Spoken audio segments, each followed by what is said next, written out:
Hi, it's Ronald. Regardless the approach you choose, the challenge of change is in implementation.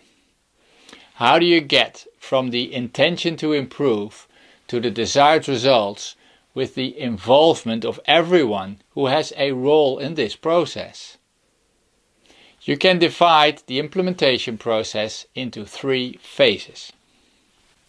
Decision making to come to a supported decision, the quality of the content of the first round so that all teams get a good start, and the process for continuous improvement and achieving results.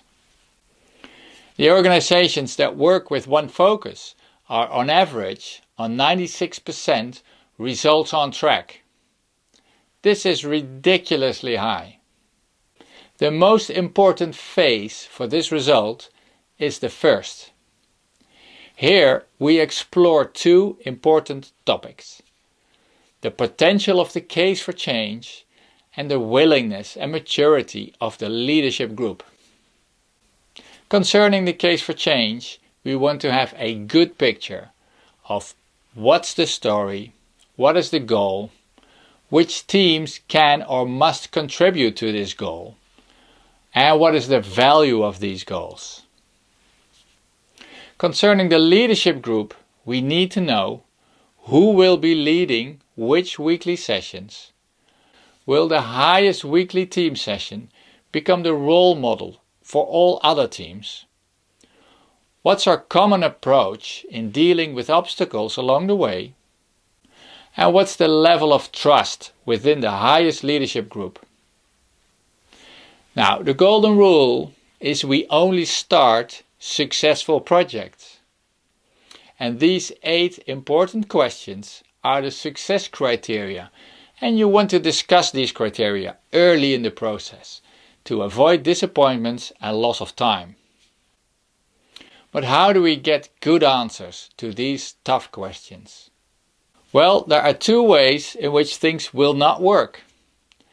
One, if the highest leader decides it all on his or her own. And on the other hand, if you spend too much time in preparation in work groups that involve many people without a decision for implementation even being made.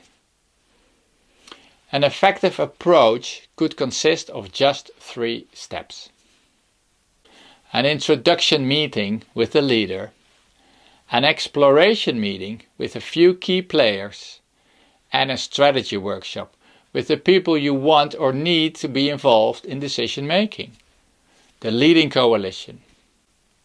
The goal of the strategy workshop is to be able to tick off these success criteria together.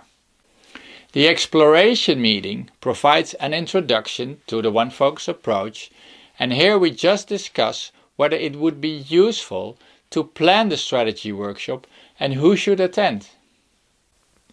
Now, if you want to discuss this implementation process for your situation, let's schedule a call.